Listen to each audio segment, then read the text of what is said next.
primeira participação em disco mesmo, eu tinha 13 anos de idade. Ele me pagou um cachê, o mesmo que ele pagou para todos os outros músicos. Aquilo, eu não sabia nem o que fazer com tanto dinheiro. Eu falei, gente, tô rica, é isso que eu quero fazer da minha vida. Ali pensei no primeiro disco, mas já pensei no 10º disco. Então, qual era a história que eu queria contar a longo prazo? Aprendendo com eles, convivendo, ia lavar roupa com a mulherada na beira do rio, para ouvir as cantigas. E cheguei à conclusão de que minha mãe cantava canções que não eram canções de criança, eram canções de adulto. De adulto. Às vezes, eu sinto a coisa e antes de falar com ela já tá, sabe? Ela me manda. Parece que a gente tem uma sinergia rolando. Sinergia. Fiz embarcação do canto uma estrada.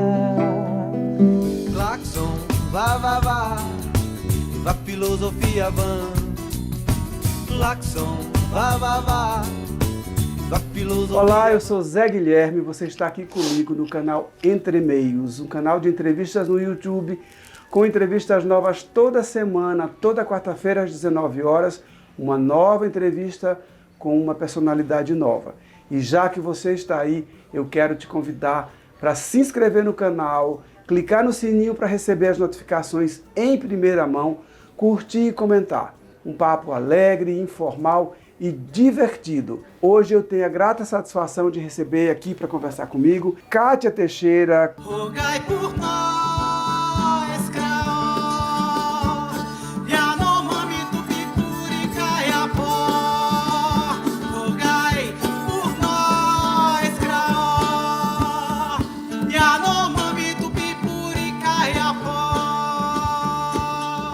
Cantautora, instrumentista, pesquisadora. É um prazer enorme receber você aqui. Muito obrigado pela generosidade, pela disponibilidade de vir aqui bater esse papo comigo e sinta-se em casa, a sala é sua. Muito obrigada, uma alegria te rever, bater essa prosa aqui, seja muito bom. Bacana. Kátia, eu sempre começo a entrevista pedindo para o convidado ou para a convidada falar um pouco quem é essa pessoa do artista que aqui está. É óbvio que as coisas são misturadas, mas situar quem é, de onde vem, origens, percurso, para depois a gente entrar especificamente no trabalho mais específico, trabalho artístico, trajetória, carreira. Bom, isso é muito profundo, né? Me senti agora no divã. Eu sou paulistana, sou música, venho de uma família de músicos, sou a primeira geração a viver de música profissionalmente. Apesar da minha família trabalhar profissionalmente com música, eles não viviam economicamente da música. Para falar a verdade, nem nós, nem é muito, né? Mais ou menos. Mais ou menos. Né? De vez em quando. Mais ou menos há 29 anos eu venho fazendo essa insanidade boa, que é viver de arte e viver do que eu acredito mesmo, né? Desse lugar que a arte ocupa, que é dessa ferramenta de transformação social, de transformação humana. Gosto muito das estradas, dos caminhos, né? Laroyer. É uma viajeira. Sou uma viajeira. Transito muito pelas artes, né? Artes visuais também. A coisa da cultura popular que me chama muito, né, me convoca mesmo para conhecer a arte nesse espaço, né, de interação do humano com o seu lugar. Então acho que por aí eu vou transitando. E é uma pesquisadora da cultura popular, né, é multi-instrumentista, é designer gráfica também, né, você trabalha com design gráfico, inclusive muitos dos seus trabalhos tem, ou quase todos, tem a sua assinatura como designer, é uma pesquisadora, enfim, são 29 anos de estrada, não é isso? Isso. 29 anos de estrada, com um resultado muito especial, muito precioso das suas andanças pelo Brasil afora. E aí, não só pelo Brasil afora, mas por fora do Brasil também, né? Para fora, lá para fora, para dentro. Para dentro, para todos os lados, para todos os cantos, como uma boa viajeira. Eu queria começar falando um pouco da tua carreira discográfica, dos teus discos. São 8 álbuns, além dos EPs, dos singles, etc. Conta um pouco pra gente desse percurso discográfico e depois a gente vai entrar nos projetos específicos. Bom, os discos, eu escolhi fazer a minha discografia como passos, como caminhada. Então, cada disco tem uma parte, é como se fosse um episódio da minha história. Então, eu começo lá, eu comecei A primeira participação em disco mesmo, eu tinha 13 anos de idade, foi ainda no disco do Vidal França, né, com o meu pai, Chico Teixeira, com o Dinho Nascimento, né, o percussionista, e a Sofia Mendonça, cantadeira e indigenista. E para mim foi uma coisa assim, foi um divisor de águas assim na minha história, porque eu começo com a música dentro de casa como uma extensão. Eu não achava que eu poderia viver profissionalmente disso, né? Porque eu não tinha essa experiência dentro de casa, né? Apesar de ter gente de tudo quanto é canto, vários artistas transitando dentro da casa dos meus pais, mas eu não achava que era uma profissão. E quando, nesse disco, aos 13 anos, quando o Vidal me convida para participar do coro, junto com a minha mãe, com a minha tia, e outras gravações que eu fiz com eles, né? Ele me pagou um cachê, o mesmo que ele pagou para todos os outros músicos. Aquilo, eu não sabia nem o que fazer com tanto dinheiro. Eu falei, gente, tô rica, é isso que eu quero fazer da minha vida. Mas foi uma coisa que marcou muito, porque eu comecei a entender a arte, eu comecei a entender que eu poderia sobreviver de alguma coisa que me fazia muito feliz, sabe? Ao contrário do que a gente ouve a vida toda, né? Que a gente, para poder ser recompensado por qualquer coisa, a gente tem que ser pelo sofrimento, pela dor, né? Eu não sabia tudo que eu ia encarar depois, né? Mas até ali eu falei, gente, quer dizer que eu posso viver economicamente e profissionalmente de uma coisa que eu amo fazer. Então, isso foi um divisor de águas, né? Então, aí aos 17 eu começo a compor, ganho meu primeiro festival com uma música que tinha um apelo bem com a questão social, ambiental, e eu tinha certeza que eu ia ser vaiada. E tinha um discurso preparado melhor do que a música, eu acho. Tava naquela onda, né, do é proibido proibir, né? E aí, no final, não fui vaiada, ganhei, fiquei acho que terceiro lugar. Com a minha primeira composição, eu estava me sentindo nas nuvens, né? E aí foi isso. Então, isso marcou o início de uma trajetória para mim que aí se consagra no meu primeiro disco solo, que aconteceu lá nos meus 20, acho que eu estava com 27 anos, o Catixerê, que é o meu primeiro disco. Dia de festa, sol cor de ouro, Nossa Senhora vem ajudar. E eu queria mostrar minha trajetória até ali. Então, o que me levou até aquele disco? E ali eu pensei, olha, então eu vou fazer... Eu ali pensei no primeiro disco, mas já pensei no 10º disco. Então, qual era a história que eu queria contar a longo prazo? E coloquei. Então, o Catixerê, ele tem todos os arranjos do Vidal França. E a ideia era mostrar a casa dos meus pais, né? Como que as pessoas eram recebidas ali, as músicas que chegavam. Era uma época que estava aquela explosão daquela música mais comercial, né, de pagode, o pagode que não era muito pagode, né? Era aquela música, sei lá, o sertanejo que não era bem sertanejo. O new sertanejo, o new pagode. Né, que não estava nem lá nem cá. Lá nem cá. E aí eu falei, não, eu quero mostrar o que é o Brasil, os Brasis, né, que passavam pela casa dos meus pais. Mas antes de eu chegar nesse lugar, eu queria mostrar a poesia, né? Então eu foquei na poesia, desconstruí, tirei todo o grave da instrumentação, propositadamente, que é o que dá chão para a gente, né? Sim. Tirei tudo do chão, pus tudo pro ar, e com uma instrumentação mais erudita, né, mais clássica, então violino, cello. E aí foi, né? Gravamos esse disco. Que foi quando eu te conheci. Que foi quando nos conhecemos. Aliás, é uma geração nossa que... Eu tenho muito orgulho. Eu também. Muito orgulho da nossa Eu estava esses safra. dias conversando com a Consuelo, por conta de um projeto que a gente está desenvolvendo junto aí, que eu fiz um recorte nesse percurso, né? Contemporâneos que vêm produzindo ao longo desse período e resistindo, né? E a gente estava falando justamente sobre isso. Tanto ela quanto eu, nós comentamos de ter muito orgulho dessa nossa geração, né? De olhar para você, para Regina Machado, para Consuelo, Selmar, Mônica Salmazo, e olhar para esse grupo de pessoas que continuam produzindo, continuam resistindo, insistindo em prol da canção, a favor da canção, trabalhando pela canção, né?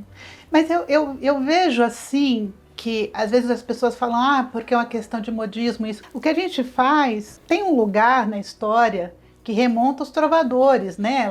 Desde lá da Idade Média, né? Que são as pessoas que vinham contando a história de um tempo, de uma comunidade, de uma época, né? E aí a gente... Então isso não envelhece. Eu acho que isso nunca vai perder o lugar, sabe? Com certeza. Porque você pode ter... A gente tem, por exemplo, tem o rap, por exemplo, que faz isso de contar através, né, da palavra, reforçando a palavra, mas tinha também, como tem o repente, né, e outros trovadores, no sentido não da canção, mas da palavra, da trova, né? Eu não acho que acaba. Também não. Isso se perpetua. E a gente está nisso, né? Nesse cordão. A gente está nessa tecelagem, né? Continua tecendo e o fio não acaba nunca. É isso. Bom, depois do primeiro CD, que foi por onde a gente estabeleceu o contato, nós nos conhecemos na época, estávamos todos mais ou menos no mesmo patamar, no mesmo barco. Depois vieram outros 3, né? Vieram vários, né? Aí o segundo... Aí são 8 ao todo, todo, né? São 8. O segundo, ele veio continuando essa história. Então, primeiro eu queria contar aquela história até onde... Como que eu tinha surgido dentro da música, né? O que vinha me trazendo pela mão. O segundo, quando eu fiz o primeiro, eu já tinha pensado no segundo que eu iria viajar para pesquisar a minha história pessoal, né? A história musical do lugar de onde vêm os meus ancestrais. Então, eu sou paulistana, mas sou filha de mineira e de alagoano. E aí fui fazer esse trajeto. Daqui fui andando para o Nordeste, né? Fui subindo até o Nordeste e pesquisando as culturas, convivendo nas comunidades com as comunidades tradicionais, com os mestres todos, né? Aprendendo com eles, convivendo, ia lavar roupa com a mulherada na beira do rio para ouvir as cantigas. E fiz 5 anos isso, né? Pesquisando, convivendo, gravando com o que eu tinha para gravar. A gente não tinha tanto recurso. Não tinha, né? Né? Nem econômico, porque não tinha como, a gente não existia ainda naquele momento, para quem não fosse acadêmico, né, que era o meu caso, não existia um financiamento, você não tinha como fazer um projeto. Então, os primeiros projetos que surgiram, eles pediam que eu desse a quilometragem, o nome, RG e CPF da pessoa que ia ser objeto da minha pesquisa. Eu falei, gente, isso não existe. Tem pessoas que não têm nem certidão de nascimento. Não, tem pessoas que eu nem sei nem que existe ainda, eu só vou descobrir lá, né? Exatamente. A maioria estava indo para pesquisar, né? Então uma coisa levava a outra. E o que eu fazia? Eu conseguia apoios, né, de passagem, alguma coisa assim, com os sindicatos, fazia algum trabalho para eles aqui em São Paulo. E aí eu ia fazer um show, sei lá, numa cidade grande, mais próxima do lugar que eu queria pesquisar. Então eu ia ali fazer um show ali e ficava um período maior para poder fazer as pesquisas que eu queria fazer. E gravava com aquele gravadorzinho da Aiva, daquele Raiva, né? Raiva. Gravava aquilo e com o que tivesse, né? Então, se eu tivesse condições de um estúdio mais próximo, eu levava o pessoal para o estúdio, senão de desmontar o estúdio e ia gravar na comunidade. Então, o Lira do Povo, que é esse trabalho, que é o meu segundo disco, ele era para ser uma trilogia que acabou não acontecendo por falta de recurso, porque na realidade eu queria ter feito um só de cantos de trabalho, um de cantos religiosos, e um misturando, fazendo uma releitura, né, colocando os mestres cantando comigo, como um recorte mesmo. Eu queria fazer um patchwork, né, de músicas. E acabou ficando só esse terceiro, que é o Lira do Povo. Tanto riso, tanta vida, vira moda história de cada lugar, de todo o tempo que ainda de vir. Então, é um disco que eu tenho um afeto profundo, porque marca, para mim, o jeito que eu iria fazer música a partir dali, sabe? Essa coisa de criar uma paisagem sonora para essa canção, né? Ok. Depois desse segundo, então, veio o terceiro, naturalmente, né? Aí vem, então, o Feito de Corda e Cantiga. Moleque tinhoso, pretinho, perneta, pequena espécie de capeta, de pito aceso por aí, que vive atentado aprontando treta, de carapuça na cabeça, piada putinha é o Saci.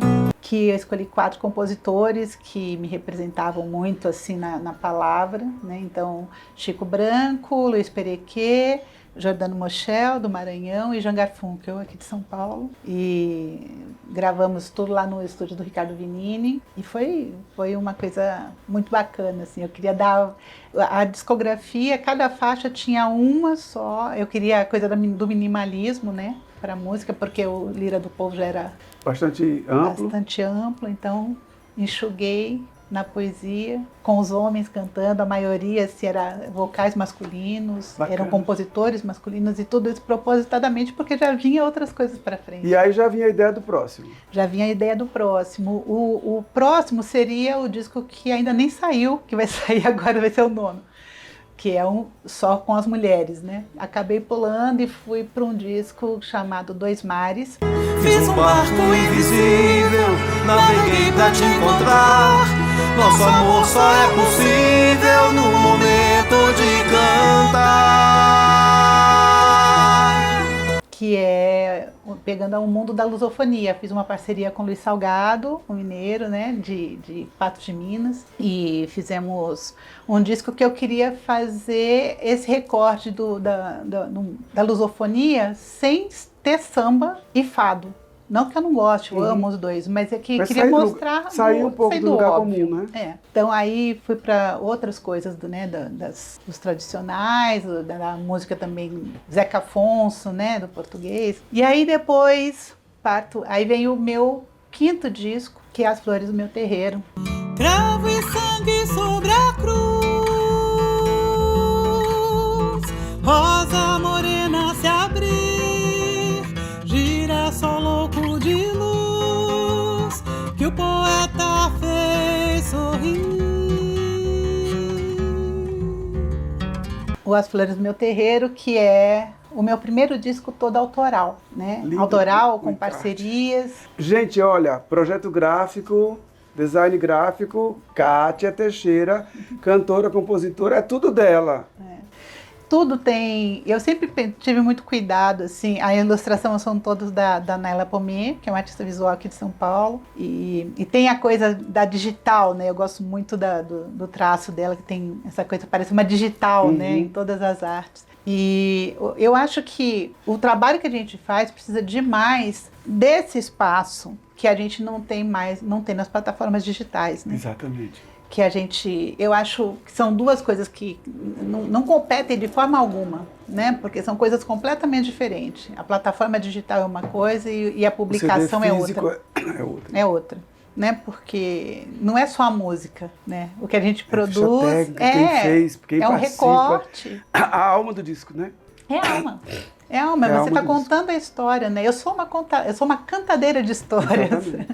Como filha de mineira, né? Eu cresci ouvindo história na beira do fogão de lenha da minha avó. E aí comecei a fazer música dessa forma. E aí depois desse, Kátia? Então, aí nesse tem várias parcerias, muitas com a Consuelo, né? A gente estreia várias parcerias, entre outros, né? Tem vários parceiros bacanas, aí tem o Paulo Nunes, João Evangelista Rodrigues, Gilles Bezerra, Beto Magalhães, sim, Paulo Rio. Nunes, Consuelo, Catarina Basso, muita gente boa, Paulo Matricó, Victor Batista, muita gente boa. E todos da nossa safra ali, Todos né? Com exceção do Gildes. Acho que só o Gildes e o João Evangelista que são um pouco mais velhos, os outros são todos da nossa safra. Do nosso barco. Esse é o primeiro autoral. Minto, eu falei que esse é o quinto, né? Esse é o sexto. O meu quinto CD é o Cantariar. Para ela a moda não é tudo, a guerra não duvida, o dia de amanhã.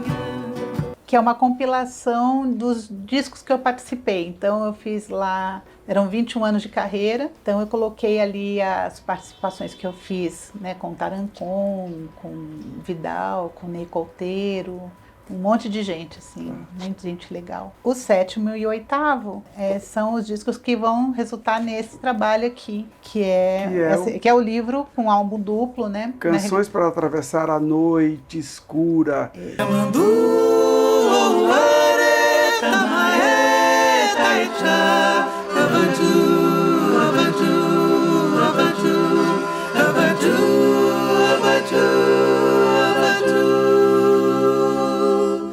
basta ler esse título para imaginar que ele remonta um pouco ou diretamente ao nosso período escuro, né? Exato. Tanto escuro do ponto de vista de pandemia, como escuro do ponto de vista de escuridão de tudo, política, né? social que a gente viveu nos últimos tempos, né? Kátia, então, esse aqui junta o 7º e o 8º, é isso? Porque são 2 álbuns, né? Eu lancei 2 álbuns digitais, Ok. né? E aí saiu a publicação com um álbum duplo. Ok. É uma publicação, bom... Coisa mais linda.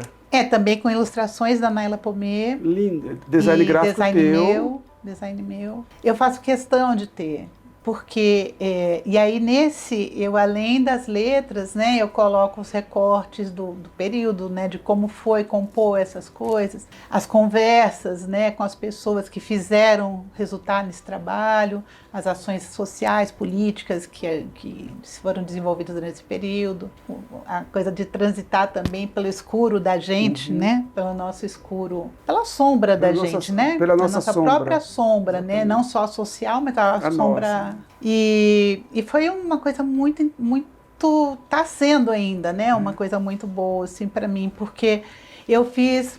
São 2 trabalhos, né? Eram 2 shows, o Acalantos, que era um projeto que foi quase que encomendado, porque era um show que eu ia fazer na Patagônia, na Argentina, e aí com a pandemia fechou, eram cantoras latino-americanas cantando canções de cuna, né? Cantando Acalantos, canção de ninar. E eu nunca tinha feito nada focado nesse universo infantil, né? E para mim foi um desafio, e calhou dele acontecer justamente quando aconteceu essa coisa da pandemia, né? E eu comecei a pensar o que era um acalanto, o que minha mãe cantava para mim, e cheguei à conclusão de que minha mãe cantava canções que não eram canções de criança, eram canções de adulto. De adulto. Então eram canções que faziam bem para ela, né? Então eu comecei a entender que o acalanto, ele tem um lugar de tranquilizar o adulto, primeiramente, os pais, e a criança, ela entra na energia dos pais, exatamente, né? É aquela coisa, o lugar de segurança da gente, né?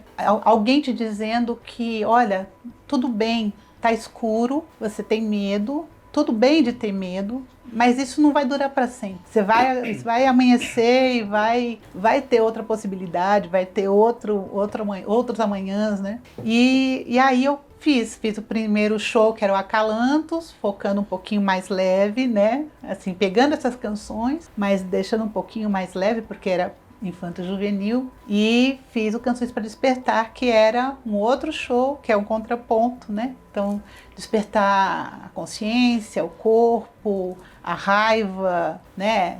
Sair da inércia, né? E os 2 viraram essas canções para atravessar a noite escura. E aí eu vou pedir, aproveitar que estamos falando dele, pedir para você mostrar alguma coisa pra gente, seja deles ou seja de outros, do que você quiser, só para o pessoal te ouvir um pouco. A gente falou das parcerias com a Consuelo, foi um período bem pesado para todos nós, né? E aí eu pedi para a Consuelo me mandar comecei a pedir letras para meus parceiros.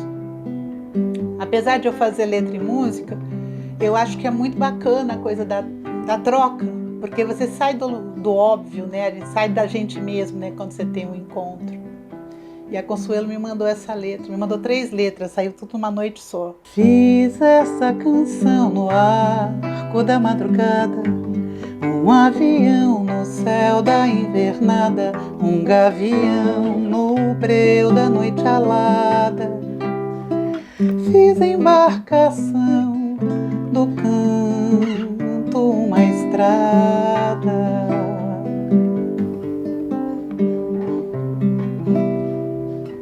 Um caminho no meio da mata escura, um fiapo de luz, semente da flor futura, um carinho no centro da pedra dura.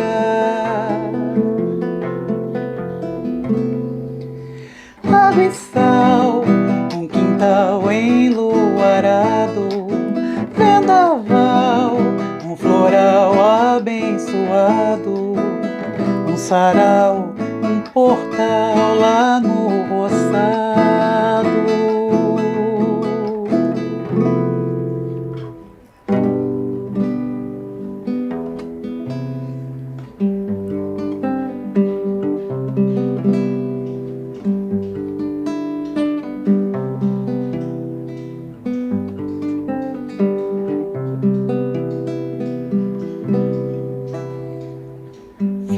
Fiz essa canção no arco da madrugada, um coração, um mel de 3 floradas. Fiz um clarão no véu da alvorada. Fiz essa canção, um trem, uma espada.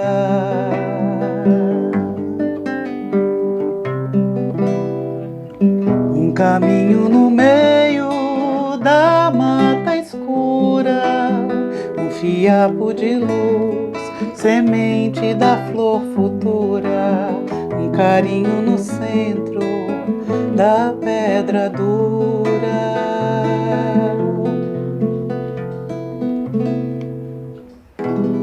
Lamparina, estrela guia,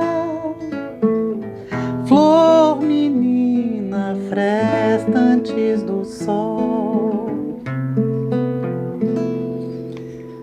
de um novo dia.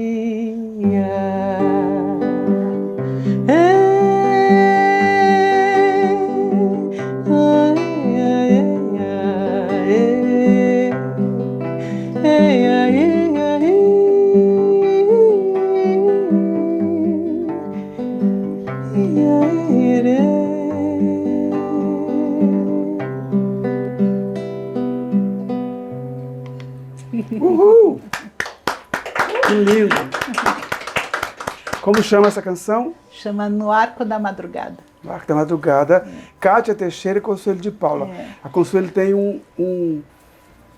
uma preciosidade na escrita de letras, né? Não que ela não tenha na construção de melodias. Mas as letras dela são sempre muito preciosas. São, e são muito certeiras, assim.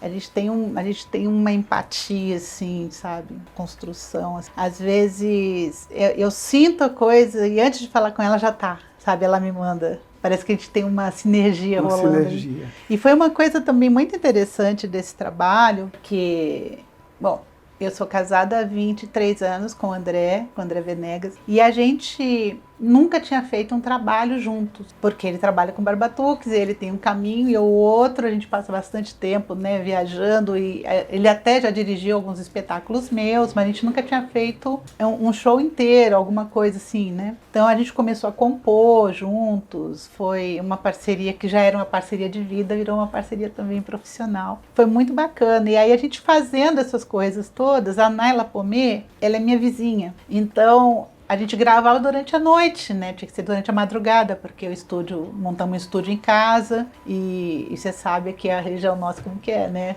Silenciosa pra caramba. Então tinha que ser da 1 às 4 da madrugada. Então foi no arco da madrugada mesmo. Então a gente de cá gravando, tocando e a Naila acordada, porque não tinha como dormir com a gente tocando. E aí ela ficava desenhando. Então a gente conversava, trocava impressões pela janela, né? À distância, assim. E isso vai passando assim no livro, assim, é uma coisa que, para mim, tirando o terrível do que a gente viveu, né? Eu sou escorpiana, então, para mim, essa coisa de mergulhar na escuridão, mergulhar assim, no escuro, não é uma coisa tão difícil, né? E viver comigo mesmo também não, né? Então, foi um período muito proveitoso para mim, assim, apesar não é que não doeu, não é que não feriu, mas é que a cicatriz vira luz, vira luz. Kátia, eu queria aproveitar e falar um pouco do teu projeto Dandô, né? Sim. Que é um projeto muito especial, então eu queria que você contasse um pouco desse projeto, que já dura anos, né? Então, que você falasse um pouco dele para a gente fechar com chave de ouro essa nossa prosa. Pois é, o Dandô, ele faz parte de uma outra história minha, assim. Eu, quando comecei a pensar, eu sempre gostei muito das reflexões, dessas trocas com os amigos, né, de pensar o caminho que a gente está trilhando, né, e o Dandô surge dessas reflexões, né, de pensar que lugar é esse que a gente segue fazendo a arte, né, e de que jeito que a gente sobrevive dessa arte e faz chegar mais longe, e nesse processo todo, eu comecei a pensar jeitos de fazer, da gente circular, da gente poder ter um espaço independente de mudança de governo, de qualquer outra coisa. E o Dandô, ele surge dessa maneira, né? Então, o nome Circuito de Música Dércio Mar surge, obviamente, com inspiração no Dércio, né? Que foi esse cantador que abria caminhos, né? Que fazia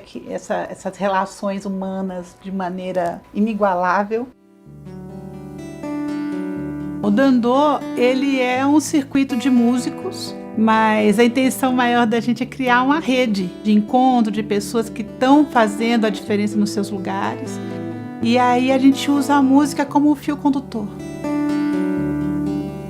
O Dércio era uma pessoa que conectava, ele fazia esse trabalho, né, de correr os caminhos todos e dizer de um lado ao outro o que estava acontecendo.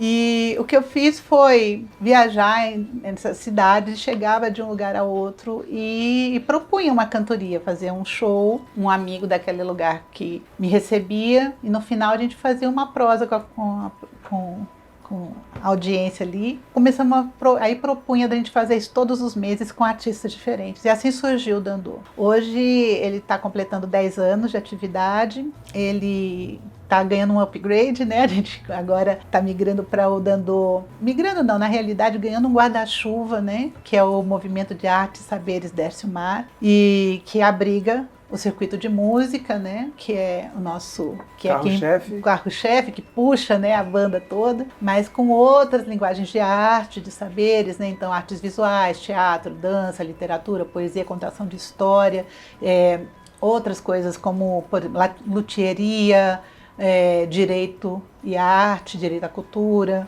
agroecologia, nutrição, enfim, arte e educação. E porque pensando esse novo lugar que a gente precisa ocupar, né? A gente como artista, a gente vem de uma época que o artista, acho que a nossa geração é a primeira que está aprendendo a fazer isso, né? A fazer Exatamente. A gestão da própria carreira, Exatamente. Né? Que abriu isso, né? Porque até então tinha o artista, tinha o produtor, empresário, né? E aí de repente o artista tem que aprender a ser o seu próprio produtor, mesmo que ele tenha um produtor, né? Ele tem que aprender a gerir as suas coisas, né? A gente está agora, tem que fazer de tudo, né? Tem que ser multimídia. Um pouco de tudo. E aí o Dandô vem um pouco nisso também, né? Dessa construção de que lugar é esse que a gente ocupa. E é isso, a proposta é que a gente possa fazer uma rede onde a gente possa se fortalecer enquanto coletivo, né? Que somos, cada artista com sua arte, mas dentro de uma mesma proposta, porque no final, esses caminhos que a gente passa, se não seguir passando, eles se fecham. Exatamente. Então, eu não posso passar por todos os caminhos ao mesmo tempo. Então tem que ter gente passando por cada um deles. Não é? Simultaneamente, senão eles fecham. Arte nunca foi e nunca vai ser para competir, só para compartilhar. Concordo contigo plenamente. Eu acho que ninguém ocupa lugar de ninguém. Exato. Cada um tem o seu espaço, seu lugar. A arte não acolhe essa coisa de competição.